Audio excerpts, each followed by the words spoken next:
previously on the Elevate With Us podcast. So excited to welcome back Bruce Breedlove. He is always providing us incredible information about the economy and planning and finances. Buy a house because mortgage rates dropped, but... Yeah, the 10-year treasury actually went up. And an increase in buying sausage products because they're cheaper, but it's still a protein source, is an indicator of what the economy's doing. Wow, so I'm like, that's oh, shit. so powerful. We have a business now. Were you like, Well, I was like, wow, like people actually, and I think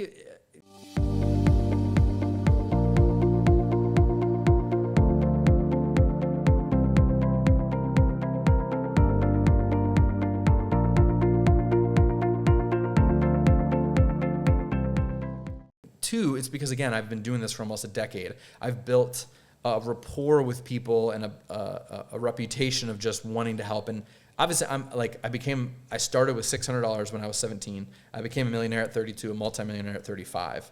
Like, I'm valid. I've done this. So like, I get it. It's not like it's speculation. If you literally do what I do, you will be a millionaire. It's not a question. It's just when will it happen? Sure. So I think over the past few years, I've been able to at least build that reputation in the market, so to speak, that it greased the wheels a little bit. But yeah, it was formed then. So I took that email and made it into our flagship class. Cool. So it's what we call our 3-month mastery class. It's literally 12 or 13 weeks, however the calendar lines up. But like there's 6 classes, and they're each an hour to an hour and a half long. And every other week, you have a one-on-one meeting with us. So in a typical month, week 1 is a one-on-one budget meeting, okay? Week 2 is a group class. Week 3 is a optional accountability meeting that we call it. We encourage people to use it. And then week 4 is another group class, and then repeat times 3. Got it. By the end, between the one-on-one accountability, the budgeting training, and all of the knowledge we give in the classes, our goal is to have people walk out of that and be completely fluent in money language. Like, we teach everything from how to budget, how to goal set, how to invest, how to pay off debt, how to invest in real estate, how to maximize your credit score, everything. That was my goal. And then, so people were having success with that, and then they're like, okay, I have this money now, what do I do with it? So I created 2 more products. Number 1 was our online coaching. So, and this is mutually exclusive. It's you either do the 3-month class or the online coaching. What I realized is, too, people don't want to commit to the full $750 cost up front for the 3-month class. Okay. At least we'll do payment plans with people. It's not a problem for that. But a lot of people just sort of want to try it. So we do $100 a month online coaching. It's like Netflix. It's a subscription, and that gets you an hour with us a month. And all the classes that we teach just pre-recorded on the back end of our website. Oh, that's nice. So you can come in, you can subscribe for a month. Technically, you could get an hour with us. You could watch all the classes and then leave. You're not going to get the full necessarily effect out of that, but that's how we set it up.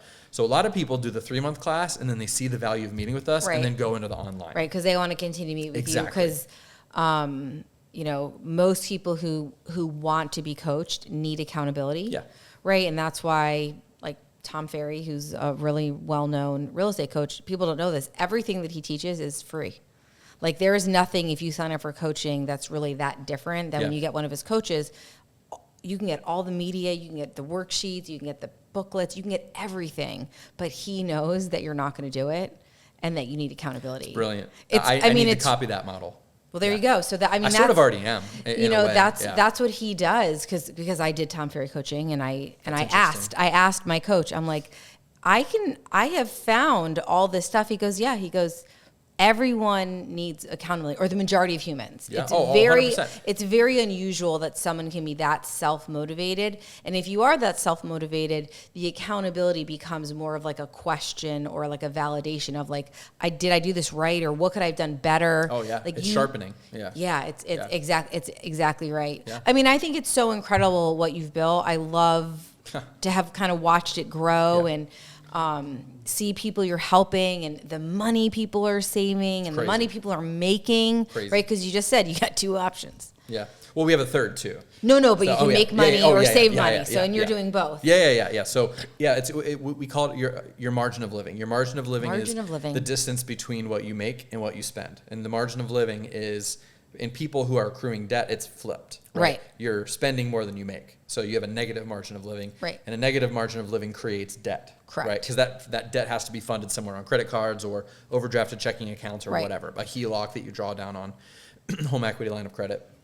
But when you make your margin of living bigger, the purpose of that money is to throw at your number one money goal. And we are very algorithmic in our approach to where people are. And you only do one thing at a time.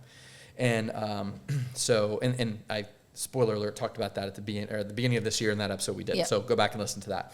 But so with online coaching, again, we have 21 people in that now. So we have 21 people who subscribe to us on a monthly basis. Wow. Yeah, and that's crazy. I launched that in October of last year. It took me a while to market it and like get it up and going. Sure. But that has grown a ton in the last 6 months, like a ton. And so 21 people subscribe, meet with us monthly, pay the $100. And what we're seeing is like people aren't dropping out because they see the value of the accountability. Oh, you're helping them. So then apart from that, right, people again are having success. They watch all the classes, are like, what next? So if you follow everything we teach in those classes, you have paid off all your debt. You've saved 6 months of expenses. You're saving enough for traditional retirement. Okay. Once that happens, every extra dollar should go towards retiring early. So you have to use different types of accounts, different investment mechanisms to do that. And so we created our Align Elite program, which is passive income investing. So literally you join Align Elite. I direct you. You never transfer money to us. You open an account and I coach you how to manage it. Got it. You never transfer money to us. And so what we're seeing is, and that's where we have the 2.5 million invested. And Wow. that's grown a ton. And so we invest in dividend producing ETFs, which we talked about ETFs last Yes. time. So go back and watch that one. That pay you every month. So you put $1,000 in and it pays you every single month. And the goal is to have enough invested to replicate your current income. And then once you've done that, you're literally done working. Right. And so maybe when people get to that point, I'll have to create another program to be like, okay, what next? Who knows what that's going to be? But my point for saying that is all these have been born out of what I've identified and what people have told me they need. Yes. And I just try my best to meet needs, provide more value than what I'm being paid. And I think so far that's been a scalable model that builds rapport and trust and actually has impacted people's lives. So this happens on almost every podcast because I feature entrepreneurs. All entrepreneurs see a need and fill it. Yeah. It's just the way they build their businesses is they tweak something they've done and make it better, or they have something and they're building it. It's just, I don't know. It's a problem with entrepreneurs, I guess, is that we're always trying to do more. Yeah, and you're compensated with the perspective of how big the problem is that you're solving. Right. If you solve a big problem, you get paid a lot. If you solve a small problem, you get.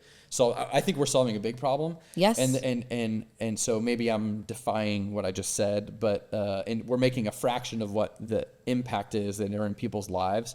But what's next for us is I'm going to scale coaching across the country, as in if you wanted to build your own Align coaching platform in Seattle, Alaska. Idaho, Alaska, whatever, as long as it's inside the U.S., because I don't know anything about other countries. Yeah.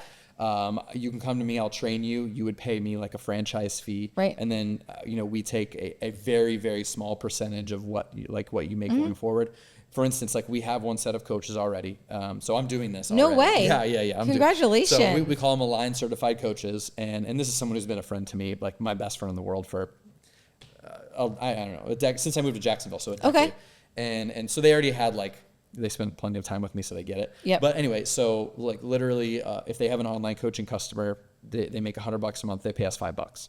So, Okay. So my goal because what I'm finding is that I have to scale beyond my time limitations now. So I keep hitting these bottlenecks and I have to keep solving these problems, which is natural entrepreneurship. Yep. And that's where we're at. But what I see is a country full of Align certified coaches that are using my approach to personal finance and helping their people with it scale across the country. And that's truly scalable. That's amazing. I'm incredibly impressed. Not surprised, but amazing. No, there's a lot. You're doing a lot of great things. Yeah. Well, let's talk about something a little bit crazy. Okay. Let's talk about the volatility in the market. Oh yeah. And whether it's real estate, whether it's the economy, whether it's the stock market, all the things that everyone likes to talk about, and that This might be kind of normal in this season because of this thing we have coming up on November 5th. Yeah. Called the election. 40 days away. 39 days? 39 days. Yeah. It's my birthday. Oh, is it? Election day is on my birthday. Nice. And election day was on my birthday the year I turned 18. And in Connecticut, you can register when you're 17 and a half. So I was already registered to vote. That's cool. So I have That's a good birthday voted. gift. Yes, I have voted in every presidential election since I turned 18. That's cool. Yeah, I'm pretty proud of that. Yeah, so it's coming. Obviously, we know that. And the thing, I'll take it from an investing and economics standpoint, right? You jump on Facebook or any public forum, and 50% of people say this person has to win for this reason, and this is why, and 50% of people say this person has to win. It's heavy out there. There's a lot. But it's been that way since always. forever, Yep. right? I forget, and it's escaping me, and I actually prepared this for today. I forget who said it, but a prominent politician said, "It's the economy, stupid," and that he says it in like a very weird voice. Do you know who that is? No, I have no idea. I don't watch TV. We'll put it in the show notes. Yeah, I we'll forget. find it. Anyway, so people vote with their pocketbook, and so I think this election is the least economic driven. I think there's other issues out there that we're not going to mention that are non-economic that are driving people's decision making, but historically, people vote with their pocketbook. So they should. They should. Makes a lot of sense to me. That's how I've always approached it. But that's my sort of lens.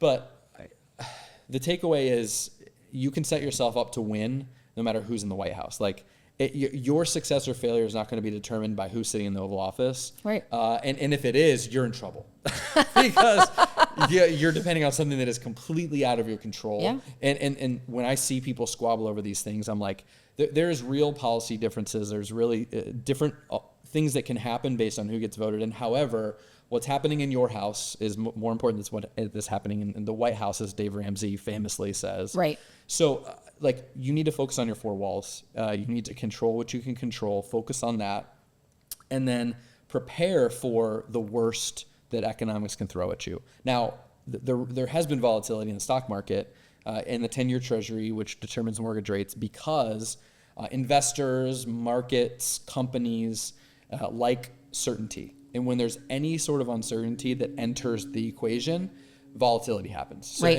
And just to define volatility is the amount of change in the price of an asset. Right. So on July 11th, between July 11th and July 18th, the NASDAQ, which is the tech index of the stock market, fell 13%.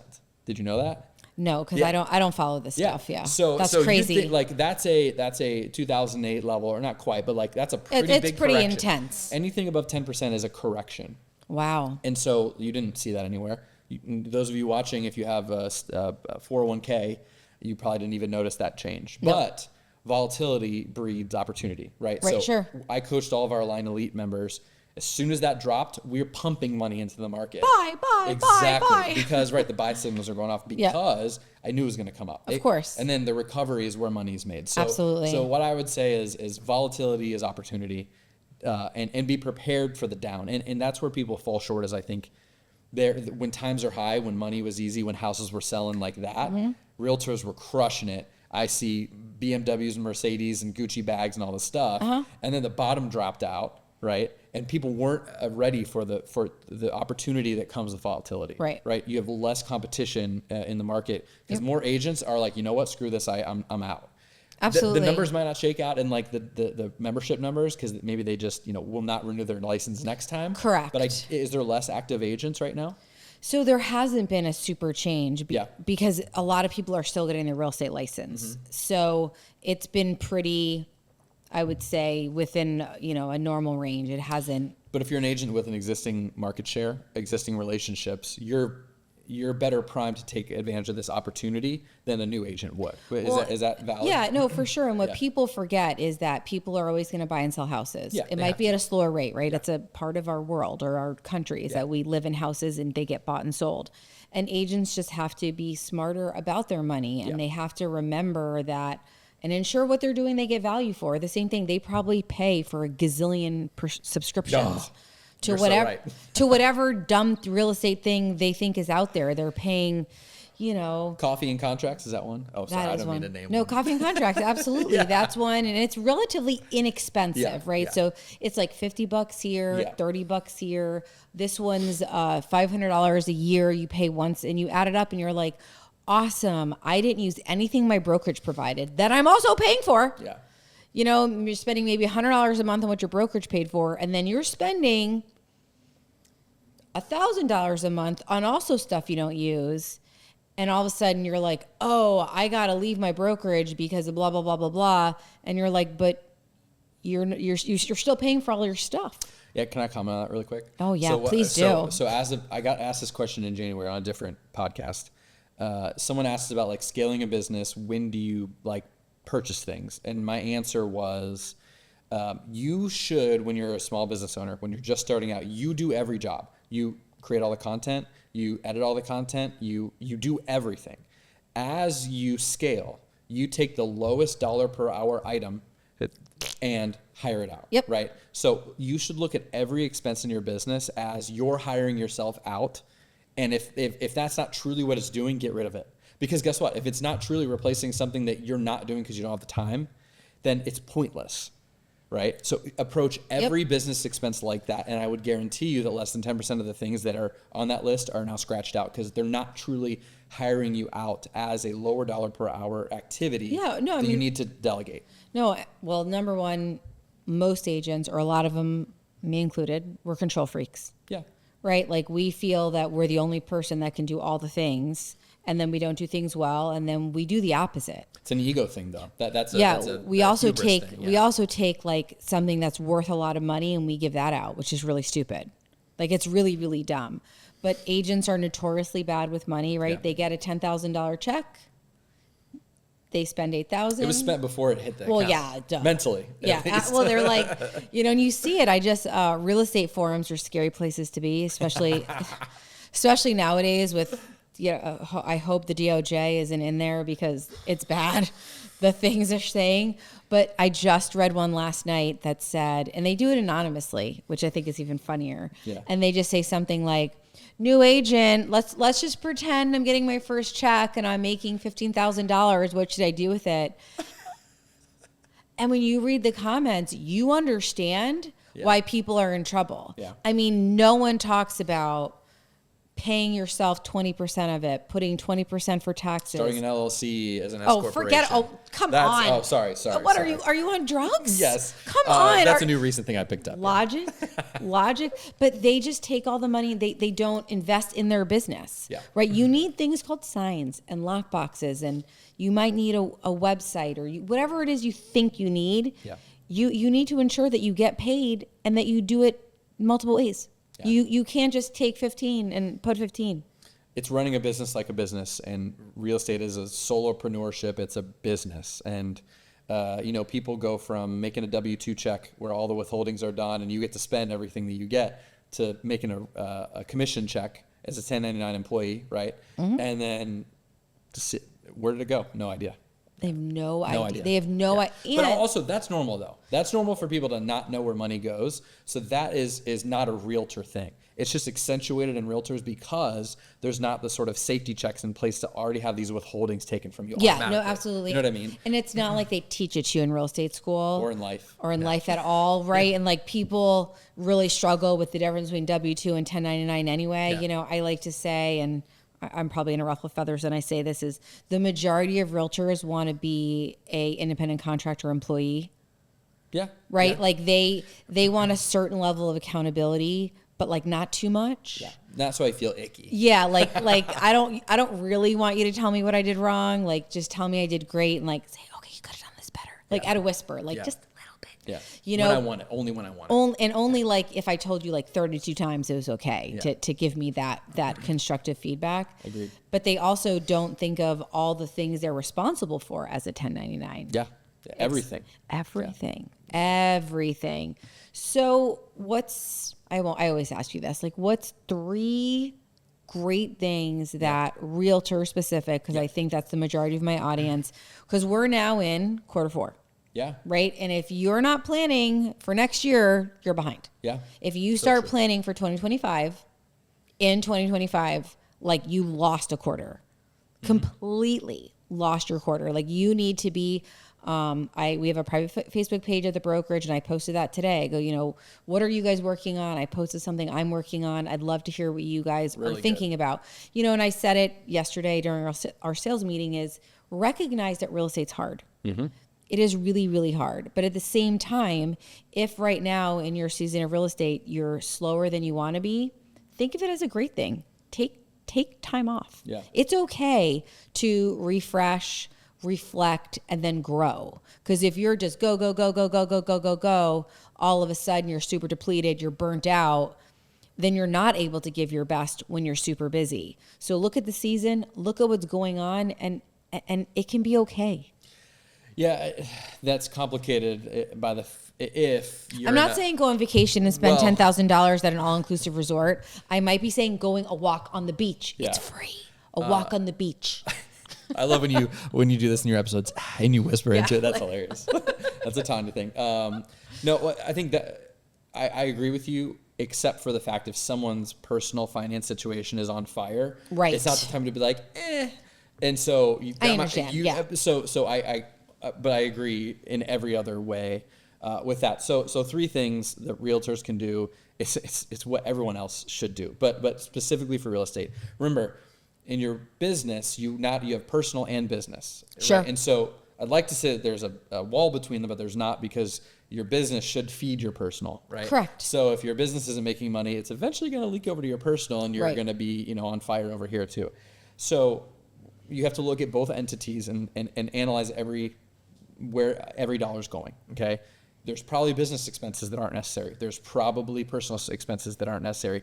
And I would hate for this roller coaster that's maybe going back up as far as opportunity in the market for agents, right, as interest rates come down, to go in another boom time like 2020, totally where people agree are with like, you. We're starting to make money, like buyers are trickling I'm in. so worried about that. Yep. And we're going to forget what just happened the last 12 months when the bottom dropped out in Q3 of 2023 for agents. And so work on having a longer term memory of what just happened, right? I love that. It's true. Right. So remember what happened now and learn from that and prepare for that. So after you've gotten rid of every extra expense, you have to first of all get money coming in. You have to get absolutely. money coming in. So let's assume that someone has good money coming in. They got closings. Their business is good. They've at least maintained the same market share over the past 12 months. Let's just assume that. Okay. So if you've done that, then you have to build a 6-month emergency fund in your business. 6 months of expenses. Okay. So if you've looked at every line item, you know how much you spend, just add it up, right? Right. And so if you spend $5,000 in your business to keep it going, I don't care if there's closings or not, you spend $5,000 in your business to keep it going, you have to save $30,000 in your business. Inside, I don't want you to take $1 out of that thing until you do that. Now, if you have to, fine, but you should prioritize saving 6 months of business expenses, okay? Then we'll talk about personal. If you've done that, if you don't sell a house for 6 months, you can run your business. Right. What's the chances that someone continues to lead generate, continues to market, continues to pay everything for 6 months and they don't get any business? Pretty low. Pretty slim. So at that point, what you're going to find is your anxiety is going to be lower. You can make that problem client that comes to you that's annoying and is maybe verbally harassing to you, and I'm sure you've had those. You're going to fire them. You can curb them, right? You should be curbing 10% of the people that come to you. Yep. Because 10% of them are because just now not you're not desperate. You're just not desperate. Yeah. So then your chance of burnout is going to be less. Because you're like, you know what, these people, I'm not working with you, yep. Or I'm going to work with you and not work you as a referral source, yep. right? But if there's no money in your business, you better believe I'm working with those people. Absolutely. But then you're going to have more satisfaction in your job, less percentage of burnout, and then you can truly, truly, truly focus on zooming out a little bit and running your business like a business. Yep. Because you're not going to be hungry for the next check, right? Yep. So once you've done that, 6 months of emergency fund in your business, 6 month emergency fund in your personal. Now, before that, I really want you to, in your personal world, look at debt. Okay, if you've got a car loan, if you've got credit card debt, if you've got all this stuff laying around, you have to get rid of that. So prioritize paying off debt.